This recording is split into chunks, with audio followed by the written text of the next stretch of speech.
Jackie! Perfect timing. What's up, Jackie? Good to see you, buddy. Jackie? It's been a while. What's up, man? Many moons. Yeah, right. In a while. How are you? Still cooking? Yeah, things are good. That girl, she came on with all the good intentions. I know. Jackie. Oh, Jesus. Bobo's going to fucking chime in. We've put the paper down the floor in case Bobo shits himself. Jackie would be the least likely person I would expect to find on the Opie and Anthony show. Why is that, Bobo? You're going to bring up, like, fucking I what? don't know. I would be. I just walked in here and you just start breaking my balls already. I'm a nice enough guy to walk in here, see my friends. That's right. And right away, you're getting fucking fresh. Bobo, we have no problems with Jackie the Jokeman whatsoever. Why are you talking shit, Bubba? Yeah, why are you talking shit? Well, I got the mad respect for Jackie. He's very funny, but I would be least likely to expect a guy that's become more associated with Howard to show up here. Why? We've had Howard guys on our show, Bobo. Yeah, I know I that. just did Jay Thomas. I have my own show on Howard 101. Yeah, I'm a serious guy, and these guys are serious guys, and we're old friends. Yeah, how about we yank Bobo out of the studio? No, I got good respect for Jackie. Good respect. Not just respect. Oh, no. That's what we do for you, Jackie. Wait a minute, wait. Did they just physically drag? You didn't remove him. You dragged him. You can't manhandle a retard. It's just. I didn't do it. That should be a commandment. I just said we need to get him out of the studio. That looked very wrong to me. Clubs out of Kenny. I instantly dragged him out of the that was the room. horrible. That really was bad. Norton, that had nothing. I had nothing to do with that. No, you know that. Absolutely not. I caused none of this. No. Nothing. I walked in. They invited me. I walked in. That was all what you the did. hell have I done wrong? I haven't said anything funny. I haven't said anything dull. I haven't done anything except watch. Who is that? Except for cause It is Bobo. you caused a retard to be thrown out on his ass, man. Jackie, you should feel bad about yourself. I hope Kenny didn't grab his arm by we have a couple of foot-pounds of pressure per square inch. I just hope these guys don't say, gee, I'd like to see Jackie dragged out of the studio. No. Jackie, it's fine. He's cool. Who is he? He's just a guy that he's comes in every so often on Friday, and he wants I went to be shake his hand. It was like shaking a marshmallow. Yeah. I mean, you don't want to. You shouldn't have shaken that hand. You don't know where it's been all day. Sanitized. Remember your years on Howard's show? Yes, I do. You've seen a million of those. So that was not one of you, it was one of them. It's one of those. Yeah, That's one of those. your Opie and Anthony whack pack. One of them. Yeah, it's one of those guys. You know the deal. He's fine. I noticed he had a comfortable chair, though. I noticed that. I know, you're sitting on the shitty. Yeah, he's got a chaise lounge.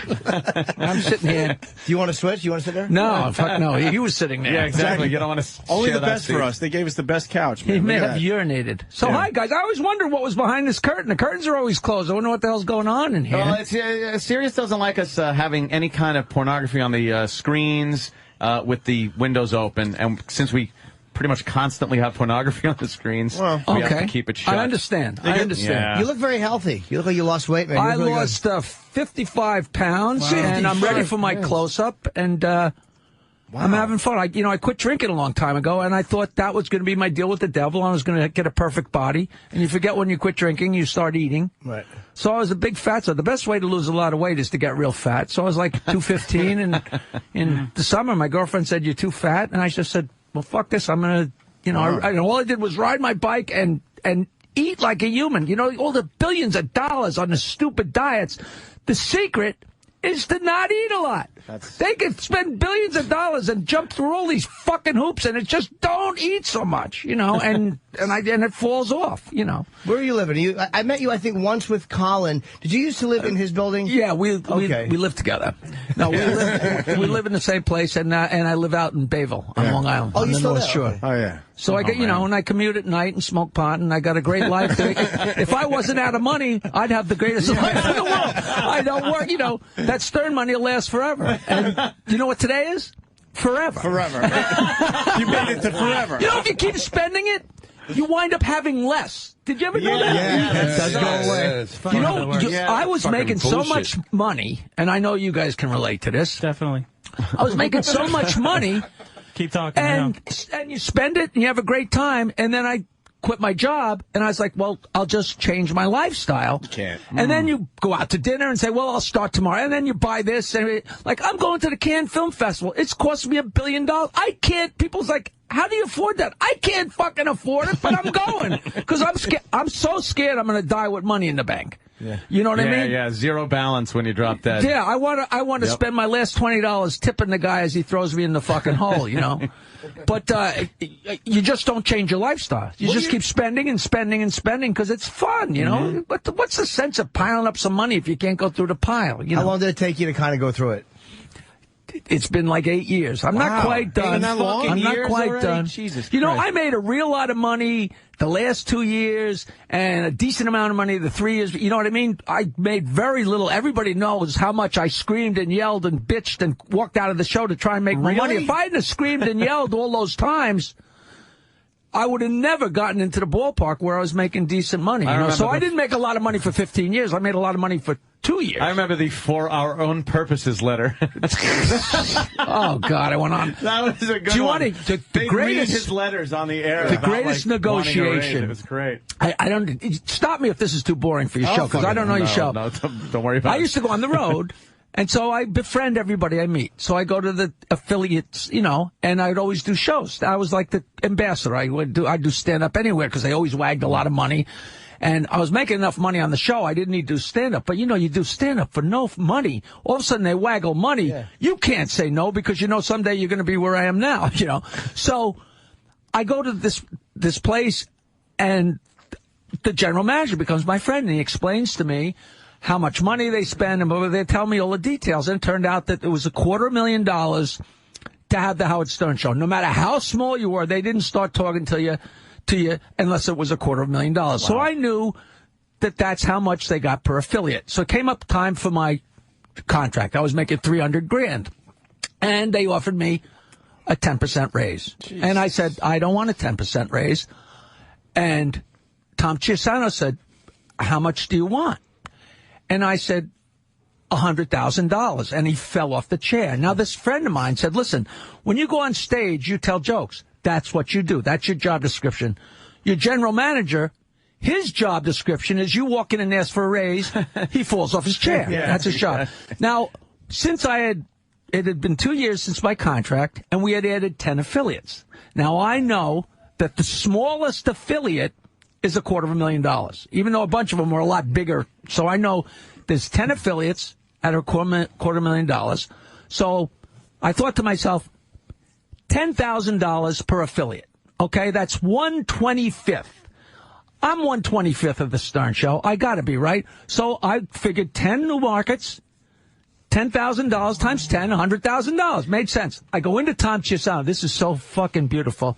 I walk, and I love him, but I sat down, and he said, how much you want? I said, $100,000 raise. And he fell off his chair, and he said, where did you come up with a figure like $100,000? I said, it's very simple. I know that every affiliate is at least $250,000, and I figure I'm 1/25th of the show, which is $10,000, times 10 affiliates, $100,000. And he looks at me and he goes, Jackie, 1/25th of $250,000 is not $10,000. I said, do the math. And he turned sideways, turned on his ladding machine, and did $250,000 in 1/25th. And his shoulders fell 3 inches. It was the greatest negotiation. Because he didn't say, you're crazy, or that's too much money. He told me my math was wrong. And it wasn't. And he was like, well, you're going to go have to talk to Don and Mel, you know. Yeah. Did you get it? It's such a classic. I walked in, and Mel, I don't care if I should be talking about this, Mel wrote down the 5-year deal and added it up, so I'd be walking away from not that year's money, but the 5-year figure, which was staggering to me at the time. And I said, you know what, that's a beautiful offer, and I love it, and I love working here, but I drew a line in the sand for myself, and I said, if I can't make $400, I'm leaving. And I left. And wait, Jackie, I got to jump in for 1 second. Someone has to say this. He has no agent. What? No, I don't care about that. Should I not be talking about this? Oh, yeah. What? Oh, with the money thing? No, this is great. past stuff. He can talk about past stuff. Fucking great. Jackie, what I have to say is, because we've heard the rumors over the years, you were making only, I have to say it, only $300,000. You were a huge part of that show. And no, this is not the last negotiation. This is a couple of negotiations ago. Earlier. This is way earlier. Even so. Even so, yeah. I mean, it's more than reasonable to give you $100,000 is what I'm saying. Sure. I'm trying to stick up for you. Please. More than reasonable, because we all... I mean, I'm trying to be. I'm really trying to be cool here. I don't want to blow up anyone's spot, but I mean, everyone knew how much he was making, and everyone knew how important you were to that show. So I'm thinking $100,000. It's the classic. You would think. All right, but someone has to say that for you. I know, and thank you. I don't want you to say it. I thought you were asking for $1 million. Well, years later, like when at one negotiation, when I told Dominic Barbaro what I was asking for, he said he had to pull over on the side of the road because he couldn't believe how small the figure was. That's a small You know figure. what I mean? So, Jackie, you actually went in and negotiated. Jackie, you're obviously a very honest guy because you could sit there with Mel without going through an agent. I wouldn't have the balls to do that and just go, look, this is what I deserve. They screamed at me for not having an agent, so then I got a lawyer, and then they instantly hated the lawyer. It's a lot of it's theater, but it was very interesting. But I walked out, and I was done, and then Howard called me up and said, listen, I got to have you, and he paid the difference. Okay, good. Well, he actually paid the difference. And I love the show, and I never had any problem. And my last time when I left, it was like, I don't know, but I'm such a hypocrite because you draw a line in the sand. Like if somebody said, Jim, do you want to work a job in Alaska? You don't want to work the job, but instead of saying no, you say $150,000. If they give you the $150,000, fuck it, I'm going to Alaska. Right. So I drew a line in the sand for myself and said I'm going to stick to this. And when I said what I wanted and when I didn't get it, I didn't do it. But then I called back a couple of months later and said, listen, if you give me the offer you offered, I will take it. So I'm a hypocrite. Oh. But I was the guy that broke up the Beatles. I felt like an asshole, But you got to draw a line in the sand and just say, this is, this is where I was. Do you have regrets about that? No, that's the final one. And everybody for 8 years has been saying, we want to hear you say you regret it. Howard wants to hear me say, I don't, man, I've been having the time of a lifetime for 8 years. I got divorced. I left my job. I quit drinking and moved into a home by myself all at the same time. And any one of those is enough. Any one of those, they say, if you're going to quit drinking, don't change anything else. If you're going to quit your job, don't change anything. And I did all four at the same time. What doesn't kill you makes you stronger. Right. Turn me into an idiot. But for 8 years, I've been going to Cannes Film Festival and Toronto and Sundance and trying to get of your life. Just you're broke, but you're having the time of your life. It's wonderful. And people want me to say, "Oh, I left the greatest show," And you know how fucking hard it is these hours. I was going to die. I could have never quit drinking. I couldn't imagine me trying to get divorced on that show. They would have pulled my wife over the parking lot spikes backwards. I wouldn't care what they did to me because I never cared what they did to me. I used to tell people half the shit that Howard said about me I wrote. People couldn't wrap their brain around that. Jackie's an asshole. Yeah, say that. Jackie's an asshole. So you, Howard at gigs, man, you're still going out doing gigs, right? You still performing? Yeah, And he's got a show on Sirius XM. For the, 1/100th of what I used to make. But you love it. You do it. That's what we're lifers. And what's your show about on Sirius XM? Dirty jokes. An hour of dirty jokes. We just did our 164th show. Wow. And it's an hour of dirty jokes. We all tell a joke, the opening salvo, we tell a joke, the guests tell a joke, then we have jokes that we setups for 2-line jokes, and then we give the answers the next week, and callers call in. It's just the stupidest, most fun. It's the most fun I've ever had on the radio. It's an hour of stupid jokes. How many do you? I'm a horrible joke teller, like the type of joke, like a setup of, and then the Jew says, I'm the fucking horrible at that. It's most comedians, there's two things you don't do. You don't tell jokes, and you don't laugh at yourself. And I break both rules. That's why I've never gotten anywhere. But I fucking love it. That's all I do. I didn't go looking for an act. I told jokes my whole life, and I was a musician. I was shitty, and I quit music when I was 31, and I had all these jokes, and I didn't want to leave the stage, so I just started telling the jokes on stage and ran into a couple of comics. I helped start comedy on Long Island. We did a show at Cinnamon, next to two doors away from your brother. Yeah. At the corner of Main Street and 110, and that grew into the East Side Comedy Club, the first comedy club. You can say F.H. Riley's in the heart of Huntington Village. No one will mind. No one will mind. I've dragged people there after my show. Oh, really? Thanks, Jackie. I appreciate that. I tell you, his cadence is so good. when I'm flipping around Sirius XM and you're on, I don't know. A Raw Dog or something Most likely Raw Dog. I stop every single time and listen, man. Oh, that's sweet, man. It's just something about your cadence. And you know what it is? It catches your attention. You're like, I got to listen to this for a little while. But it's the same old shit. You know, in 1979, I said, you know what? I just got to fill up albums with jokes because everybody's not going to want it. But everybody didn't have to want it. You know, everybody doesn't like opera. But if you want a collection of dirty jokes, I said, God, if it's one person out of 100, I'll do great. It wasn't. It's like one person out of every 10 million. So I never sold any albums. But the whole point, I'm one of the most requested guys on Raw Dog because you listen to Jim Norton, you listen to Sam Kinison, you listen to George Carlin, you're screaming, laughing. But you can't get out of the truck and go say something. You listen to you guys for 20 minutes, then you hear 3 dick jokes from Jackie. The guy can get out of the car and go into the deli and tell one of the fucking jokes. So they love me.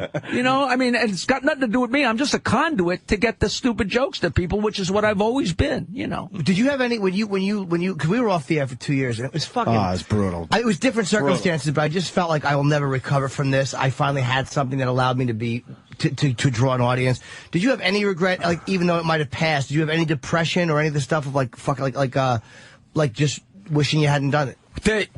There was no regret that I wish I hadn't done it, but the one thing that's the most obvious thing that never dawned on me is to sit in that room with Fred Norris, who's the quickest, fastest, funniest, most talented person in the world. Nobody knows how unbelievable. You know, you start saying a sentence to him, before you get to the end of the sentence, he's saying something funny about it, and smart and witty.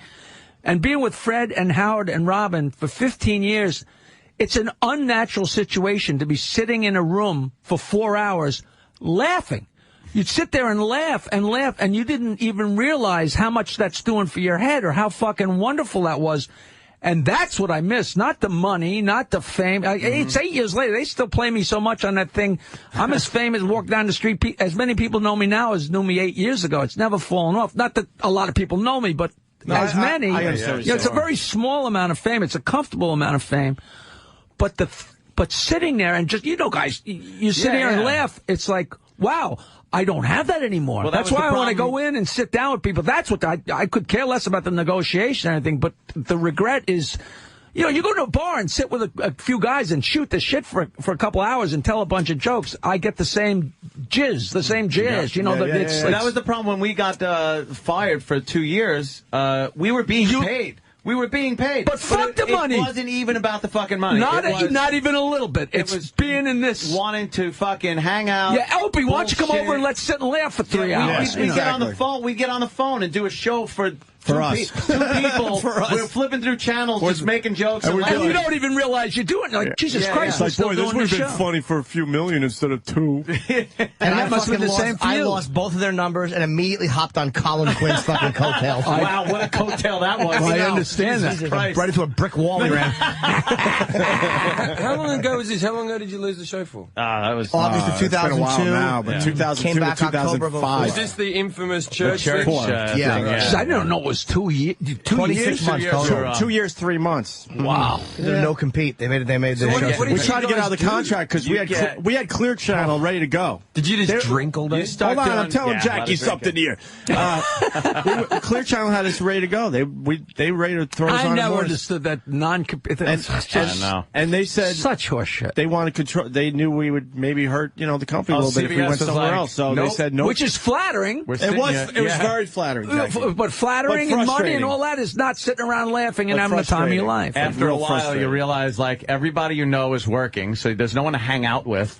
You're just, you wake up and go, I'll grab a couple of beers. All right, listen, I'm most famous for one thing. So March 12th and 13th, I'm going to be at the Boca Raton New York Comedy Club. Do you work down there? It's a great Don Siegel and the gang. I think I've done it years ago. I'm back there. It's a New York Comedy Club, and Monday night I'm playing and singing 5 of my original songs at Morel's in in Westbury and Long Island. You guys are probably too young. You don't remember a place called My Father's Place. Oh, hell yeah. Well, this Morel's was started by Epi Epstein. Oh, good old But Epi. I don't think he's part of it anymore. You know, every place he goes, he's there for a week. I saw a soft white underbelly at My Father's Place. Yeah, that was Blue Oyster under the Cult. viaduct over there. Yeah, it was great. But Blue Oyster Cult used to play there, but they didn't want everyone to know, so they went as soft white underbelly. Do you know Epi is the reason I'm a comedian? Because Epi was such a cheap fuck that my band, I had a terrible band on Long Island. We were 2-piece, 3-piece. We added a piano player, but we were horrible. But people liked us. We were fun. I told jokes. Blah, blah, blah. And when we got to play at My Father's Place, it was a big deal. And we'd tell all our friends and fans, please come to My Father's Place. We'll play My Father's Place. It was like Madison Square Garden. Yeah. So sandwiched in gong show auditions at 7 o'clock. So we could make a couple extra bucks from ABC. And before our show, I'm watching, and I see Richie Minervini and Jim Myers auditioning for the Gong Show. And I'm like, I'm like, Jesus Christ, I'm as funny as those guys. And I walked up to Minervini. I said, how'd you get to be a comedian? And he says to me, simple.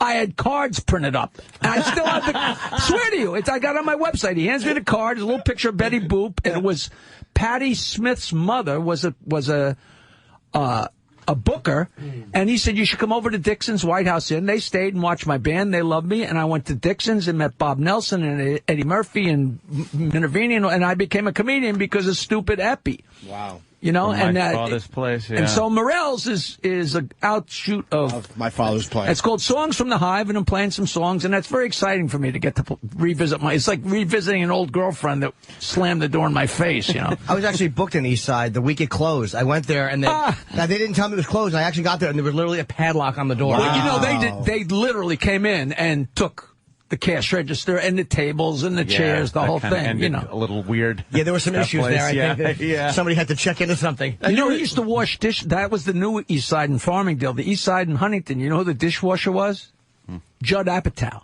No. Oh, really? Yeah, I've heard Honest to God. Honest to God. He loves stand-up, obviously. It's great fun. That's all we talked about when he came in here. I mean, he really... I would love to meet that guy. What a character. He was great. He really was. Have you had Minervini on here? He's a good egg, too. I haven't seen Minervini in years. Did he move to Florida? Yeah. But well, he lived in the Carolinas for a while. He's all over the place. I haven't seen him or Al Romas or any of those guys that were out on... wasn't Romas on Long Island, too? I haven't seen that guy in 20 years. I don't know anything about him. But Minervini and me are still asshole buddies from forever. Yeah, my friend Adam Ferrara started at East Side, yeah. too. He's a great character. First gig, he did an open mic thing or a contest that they were holding something and got up there, killed. When he was very young, we did a roast for somebody, and...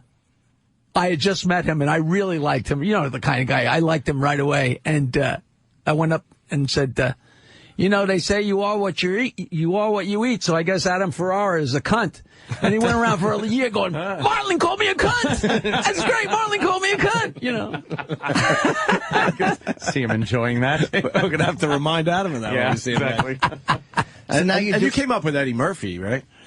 Yeah, he did some time. We were just talking about it. He was like 15 years old. And he said, I'm going to be bigger than the Beatles. He said that. I'm going to be bigger.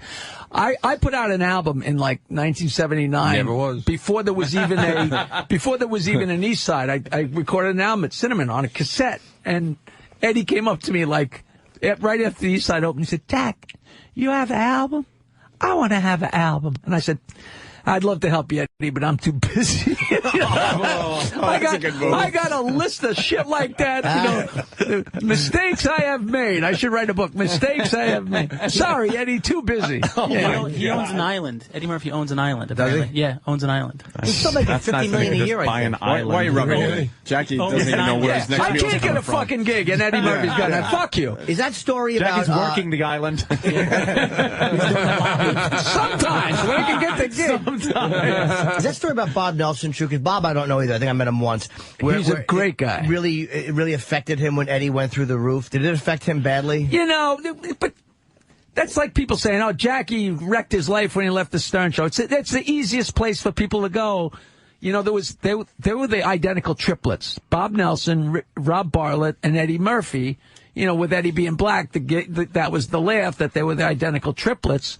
And then they plucked Eddie out. And Rob Bartlett still complains because he told Eddie, hey, they're auditioning people for Saturday Night Live, and Eddie got the gig.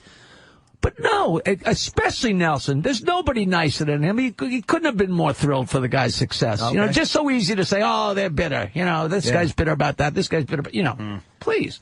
God, if I was bitter about everybody I knew, you know, I did that movie, Comedy's Dirtiest Dozen. A dozen comedians, and 11 of them got sitcoms. And I'm sitting here talking to fucking Opie and Anthony. You know. Well, 10 of them. Otto was on that. He didn't get it. Oh, yeah, I forgot Otto. Yeah. George got one, though. How is Otto doing? He was here the other day. He was great. Is he good? Is he healthy? Taking care of himself? Yeah, he looks way better. Yeah, he looks way really better. good. Looks like he might have figured some things out, if you know what I mean. That's good. That's good. He buries me, man. Well, who am I? He buries everybody. Funny, man. Jesus Christ. Yeah, we're doing a benefit together. Funny. In Jersey, he's still fucking hilarious. He's still everything is the same except he's healthier and he's doing that's good. Great. You know, he's that's there's no words. It's just I've always wanted to do a documentary on him, and I told him, and he was even into it, and but I don't have any funds. I'm gonna I'm like everybody. If I only knew somebody with some money, I could make a lot of it. You know what I mean? Like, please. His house, he's got an amazing Otto in his place in Keensburg. He's got like an amazing bunch of photos from his whole career, from when he was 7 years old, performing, when he was 10, in his hand. in front of the fucking in front of the building that's in the King of Comedy, which is now the Paramount building, right. Or it might be the MTV building, doing street comedy, and the mops are stabbing his hand. Yeah. He had Lennon threw money in his hat one time in Central Park. John Lennon watched him perform. He's got the best stories. How come nobody's made a documentary of him yet? Why? Because he didn't show up. They said we're going to start filming it. And he went, you're not kind. And they went, all right, sorry. Let's sabotage this. Fuck you. I actually gave him a line. I gave him a line, and he used it in Comedy's Dirtiest Dozen. It's one of the, all the millions of jokes I ever wrote for Howard. I was so thrilled because Eddie. Kenny? Holy fuck! How are you, man? Wait, Jackie. He's our bitch now. Wait, Jackie, he was the one who dragged Bobo out. You didn't notice? Oh, was that you? Yeah. You security guard bastard. This is Club Soda Kenny for anybody who's paying attention. Oh, yeah. What, did you used to work for Stern, Kenny? Or? No, Dice. Somebody else. Oh, right. A little Dice action. Yeah. Who's coming back next week? I didn't mean to interrupt your story. Oh, Kenny, why don't you... What? You probably bailed me out of a bad story. Sit down with the retard chair, Kenny. That's appropriate in the retard chair. That is appropriate for Kenny. Kenny, got any good Jackie stories? I love Jackie. Hold on, I got to get another mic. Why would the mic work? Why is the mic off when somebody says they love me, Opie? I don't know. That was pretty convenient, wasn't it? But it's Kenny, he'll say it again. Me and Jackie used to spend a lot of time together at Rascals in West Orange. Oh, okay. Yeah. No, that was maybe the best club. Like two men. Like two men, a couple of men. Jackie, he'd be down there. He'd chasing Hooey's and give away his T-shirts, but nobody could stump him, but he'd give away the T-shirts anyway. He was nice about it. Yeah. You know who did the best job of breaking my butt? In 1979, I made an album. So I had albums. Nobody had, in those days, nobody had them. And I'm down in Fort Lauderdale, and I used to, at the end of the show, I used to stand there in the bar, and people would buy my albums for $5 a piece, but nobody else sold anything. It was unheard of. And the comedians would break my balls. And then at the end of the night, they'd say, wait a minute, he's got an extra $50 to go out. And all of a sudden it's like, wait, that's not so funny. It's great fun to have the stuff to sell. And I completely forgot. I'm old now, and I completely forgot the point. So Sinbad. I used to be on the road with Sinbad, and Sinbad called the Stern Show years later, and he goes, "Yeah, I remember working with Jackie. He was always by the door selling his knick-knacks." And I thought it was the greatest name for CDs and shit. Knick-knacks. It was great to have extra cash, though, right? At the end of the first week. Right. The first time I worked at Pips, my album had just come out, and I worked at Pips. And the first show, I sold 15 albums. So I had $75, and I probably got $40 for the gig. And I was like, this is the smartest thing I ever did. This is great. I never sold that many albums again, ever. I must have had such verve because it was brand new. I must have done such a sales pitch because I sold 2 or 1. And that first night I sold 15. I was like, well, I'm going to be fucking rich. Never happened again. And you can still buy his knickknacks at Jokeland.com. Thank you very much for coming in. Kenny! I'll take a claim to fame, Norton. I worked at Pips, had a great weekend, I thought. Brooklyn, and I'm coming from Oyster Bay, so it was a 6-beer ride. So I was fried by the time I got there. Forget by the end of the second show, I never got asked back. And like 10 years later, I meet Freddie, what's his name? Freddie Stoller. And he goes, oh, it's nice to meet you. God, I always wanted to meet the guy that got banned from Pips for drinking too much. I mean, the place is fucking coke and heroin, and now everybody's out of their mind. And I was banned because I was too big a drinker. I wish they had told me. What a badge of honor. Yeah. You know, how drunk do you have to be to get banned from Pips? Yeah, they used Otto for years, and Otto was known to party. And fucking Rodney came from Pips, and Rodney was a fucking partier. And I'd rather have him say that than say I wasn't funny. You know, maybe I was drunk and not funny, you know. Yeah, really. We loved Rodney, too, man. We got to have him on the show near the end there. But growing up watching him, we never realized he was a partier. Oh, yeah. I would have loved Well, yeah, I was on the road with him. I was on the road with him for a week. Well, actually 2 weeks. And I'm still not only telling stories, but sometimes when I'm telling the stories those 2 weeks, a new one. So much happened in 2 weeks because every time he opened his mouth, it was funny. Yeah. He was a partier, you want to hear the funniest thing I ever heard him say? He did a show and, you know, blew the house away at the Aladdin, and he comes off and he goes, oh, come on, you know, I'm so depressed. I said, no, wait a minute. How could you blow a room away in Las Vegas? They loved you. You destroyed them for an hour. How could you be depressed? He goes, it's like eating abroad. You know what's in it for me? Holy crap. I never got used to that. It's like eating abroad. What good is it for me? Is that the greatest? I mean, that's all right. And he probably meant it, too. No, there was no irony, no humor. No, he was talking fact. Wow. That's why I think he was so great in Natural Born Killers, because everybody got this silly side, then you got to see that fucking crazy, that dark. Yeah. He was in Natural Born Killers? Yeah, he played the father. He was the father. Rodney was the father. He was Mallory's father. Wow, and the right. sitcom. The abusive father, yeah. Yeah, go up and take a bath for daddy. It was just you know what? When I was with him, he had just filmed Caddyshack, because in the middle of the Las Vegas run, he had to run to Los Angeles to do the reaction shots. And then I said to him years later, I said, Jesus Christ, Caddyshack, you know, it looked like you guys snorted coke before every take. He says, you know why? Because we snorted coke before every take. True story.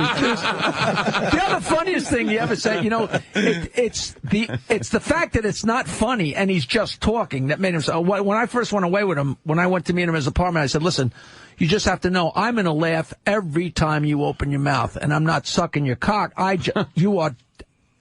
You have always been my hero. I didn't say all this to him, but he's always been my hero, and he's funny. That voice it's just fucking funny. And we're in Fort Lauderdale at Easter time, and we're walking along. Now, you know what the beach is like in Fort Lauderdale at Easter time. And he wasn't that crazy famous yet. He had just started doing the Miller Beer commercials. He's like, Jesus Christ, I've been doing this shit for so long, and now the whole fucking world knows who I am from those stupid commercials. Because you get so much more exposure. It's not Johnny Carson once every 4 months. Right. It's right? Yeah, sure. But they hadn't really started to hit that much yet. And we're walking along, and there's all these beautiful girls. And he actually said out loud, he turned to me and goes, don't you wish you could just fuck anybody you wanted? I said, yes, but I've never thought that was necessary to say it out loud. You know, don't you wish you could just fuck anybody you wanted? Yeah, he fucking Rodney's a weird case because he made it like he's a guy doing comedy for all these years, and then he drops out and he goes back to his gig and comes back and makes it when he's older. I mean, at least he came back. It was a classic. Where did he drop out? What did he go back I to? think he wasn't making it. He wasn't doing well, and he had a wife and 2 kids that he had to support. He hit in the 40s. Aluminum siding. He sold aluminum siding for 12 years in Jersey. When did he come back? He came back when he was like 49 or something? He came back when he was like 40. Oh, 40, okay. From 28 to 40, he was out. But you know who reinserted him into show business? And of all the bullshit you've ever heard, King Broder is the guy who reinserted. Do you know who King Broder is? I know the name. He's the guy who sued Eddie Murphy. Because he signed up all the comedians. You know, you bet on every horse in the race, and Eddie Murphy, you know. Right. And he earned it. But he took Rodney around, and, you know, and Rodney actually put it in his book. You know, and it's like, and he jumped back in, and he used to say, you know, I got Sullivan before I had no respect, you know. Was he still, did he do Sullivan before he dropped out or after he came back? I think when he got back, I don't think he did Sullivan before he dropped out, but he didn't have I Get No Respect immediately. I heard he got that from, I think from George at Pips, right? Yeah. The story with that was that Georgie Starr, who was George from Pips, I guess had a whole thing in his act. He had an act, and he was an Italian, and he insisted on respect. He wanted respect. You got to respect me. And I think Rodney flipped that and said, you know, and he liked the respect angle. So it was one of those gray areas. You know, who took what, or was it fine? And you guys deal with that gray area a lot. Oh, there's so much. Yeah. Because that's all there is. You know, and there's nothing new. You know, I don't make any bones. I tell old jokes. People say, hey, do you write these? I say, I write the lines, and I'm as funny. You know, I for 15 years, Howard was reading stuff off the paper that he didn't even pre-read. It's coming out of my head into his mouth. That's not old jokes. That's as fresh as it could fucking be. But I tell old jokes, and they're from everywhere. And for a long time, people didn't know that Howard was reading your stuff. And who cared? You know. Well, I didn't care. My whole thing was just pay me. Well, I just want to get paid. I don't want somebody to say, "Hey, you know." I mean, that's nice of you, but I think most people would care. Like, you know that. Well, it's like Carson's writers. You know, he's not going to tell a joke and say, right. "Hey, Eddie Smith gave me that." You know, who gives a fuck? People finally start realizing, which I think. All I'm saying is, it must have felt good when people finally start realizing, oh my God, Jackie's feeding a lot of this stuff when the TV show hit, and then you could see you in the corner like doing your thing. Let me tell you. I'm not trying to like. No. I'm just trying. This is all old stuff. But okay. In the very beginning, nobody knew Robin was black. I mean, it was so funny. People used to come and say, I heard Robin is black. Is that true? I mean, this is way in the beginning. Oh, yeah, I worked for him for free for 3 years. And slowly but surely, I started handing him little pieces of snippets of paper and stuff. And just one day a week, you know, coming in. And I loved it because I was getting promoted, you know. Somebody on NBC AM telling the world where I'm going to be. I mean, that's invaluable.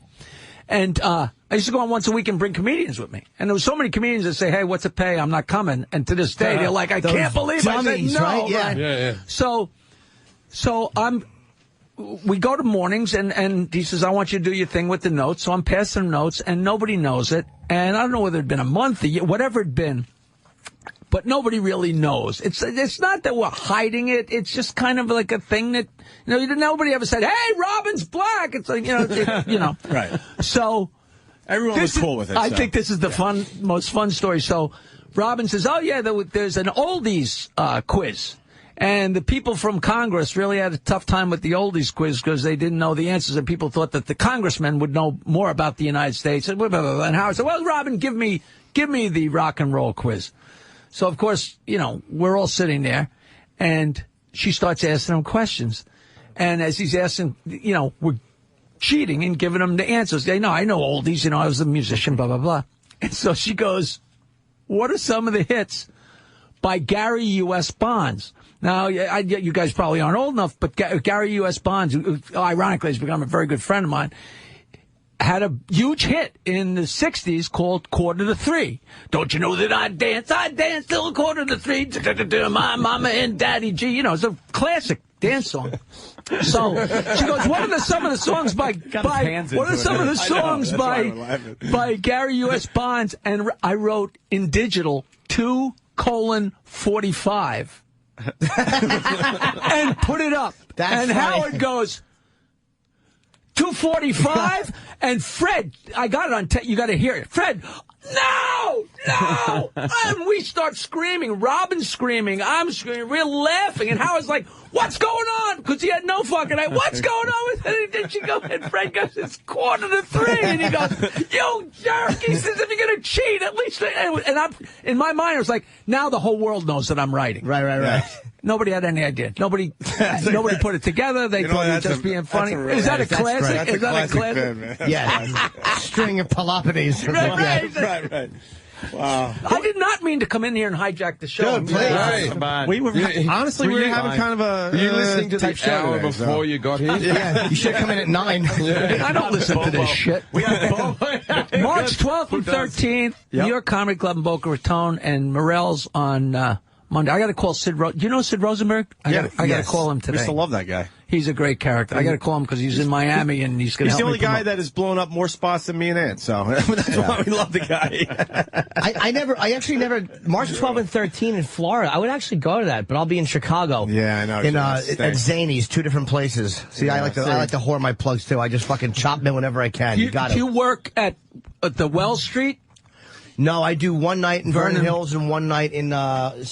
Wells Street is too small of a club for Jim. Oh. That's in Chicago. What's the other one? Vernon Hills and... Kenny. That wasn't nice. St. Charles. No, it's only 100 seats. It's just...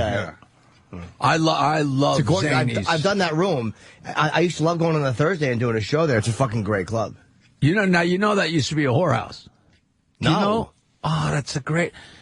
It was a whorehouse, and they kept getting busted. So Rick made it a bookstore, a dirty bookstore with, I guess, a rub and tug in the back. Right. But Rick got so tired of jumping out the window when the cops came that he made it into a comedy club. Fuck this. Nobody knows that. Wow. Have you ever gone upstairs in Zany's? I don't know what it's like now, but upstairs the walls are velvet. It was a whorehouse. Oh, Rick Hewitt's a pisser, man. I've been upstairs. Me and Larry Reeve had hookers up there. I gave the hookers Stump the Jokeman T-shirts. I always wanted to go back to Chicago and be walking down the street and see a hooker in the Stump the Jokeman shirt. I would have died and went to heaven. You gave me one. I worked at you one time many years ago. It was just one show in a theater, and everybody's like, he's not going to let you curse. And you were very nice to me. All you said was, look, just do me a favor, don't say cunt. And then I went out and had a good show, and you threw me your shirt. It was like the Mean Joe Green. I tell people... I tell the bookers, I never want to tell a comedian what to do, ever. But I tell the bookers, don't put somebody dirty in front of me any more than you'd put 2 ventriloquists on the same bill. Fart, cunt, fart, shit, now here's Jackie. It makes no sense. That was the whole idea. I like women in front of me. I like a woman who's funny open if it's totally different. I never like it when they say, this is going to be a dirty show. It's like, by the time I come on, if there's been 5 dirty comics before me, I'm like... Absolutely. I actually got pulled off shows 2 weeks ago. I was opening for this comic, and he didn't want me, so he yanked me off the show. In the middle of the shows? I did one night. Well, who's the comic? Danny Boy. Danny Boy.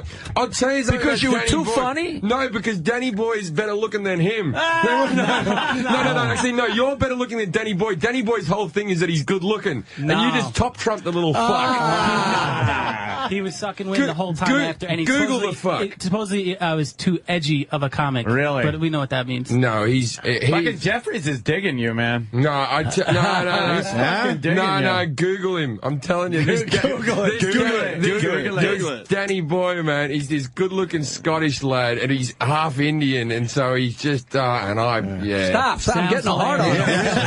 Sounds dishy. Listen, we got Ron and Fez next. We got to get out of here for them. Guys, thank you so much for inviting me in. It's a pleasure to talk to you. Of course. And what a delight to see you, you big fucking idiot. Long time coming, Jackie. You got to do this again with us. And we want you lose my phone number, you piece of shit? What am I? I do have your number. Okay. 516-922. And now that I know that it goes to my brother's restaurant. 9463. What? I'm working in Dix Hills on April 23rd. I bring the whole crowd from Dix Hills to your brother's restaurant. All right. I'll give you an appetizer. And the least they could do is he won't even keep the kitchen open. I'm like, Jesus Christ. What's his name? Bob? Bill? Brett. He's not like that usually. He must have something making it up. on. I don't remember. Okay. I don't even know if I ever met him. And I got $500 to give away. I feel like we should give it to Jackie. That's not the worst idea I ever heard. What do we do with this? Fuse meetings, $500. Can I give it to him? I guess he's an employee, so maybe that wouldn't be good. Can we give You're it to technically Bobo? an employee, Jackie. You suck. All right. $500 from FuseMeeting.com. We'll give to a random caller right now. Do we have to read that? Brought to you by Fuse Meeting. Hold hassle-free meetings online. For a free account, visit us at FuseMeeting.com/Opie. It's Fuse with a Z. Hold on, let me get my cell phone out so I can call it. FuseMeeting.com/Opie, O-P-I-E. Must be at least 18 years old and a listener or a subscriber to enter, blah, blah, blah. Not open to residents of Alaska, Hawaii, or Canada, or Jackie the Jokeman. Ow! So we'll give that to a random caller. Jackie, this was awesome. Anytime. Now I know what it's like behind the curtain. Yeah. Nice. It's a pleasure to meet you, characters. And we'll do it again. And Jim Jeffries, Caroline's this weekend. You don't need help with that. At Caroline. It was all great except for Norton saying that Zany's too small for him. I don't need that. No, that was Kenny's excuse for me because they won't put me in the Chicago room. They think I'm more of a suburban act. That was the they bit don't trust me in the city. That was the bit that upset you, not the retard being dragged out by his arm. That wasn't. We all forgot about that. God, that seems like so long. That was, and I didn't even really see it. The door was kind of open. I just saw a little, like a leg go by. Did that scare you? You seemed a little. You've seen it all, though, Jack. Yeah, it was just hysterical. It was hysterical. Because he was dragged. He was on the floor being dragged. Here's Bobo. He's back. See, he's okay, see? Hey, Bobo. Bobo's okay. Bobo's all right. Well, that's some handshake. I'm glad you didn't hurt me. I'm sorry about that. I'm a little bit drunk from that bid before. All right, that's well. Jackie understands how that is. Yeah. Well, I was just doing a bit. He's talking. Nobody's listening. No, that's always Thank you, guys. All right, Jackie the Jokeman.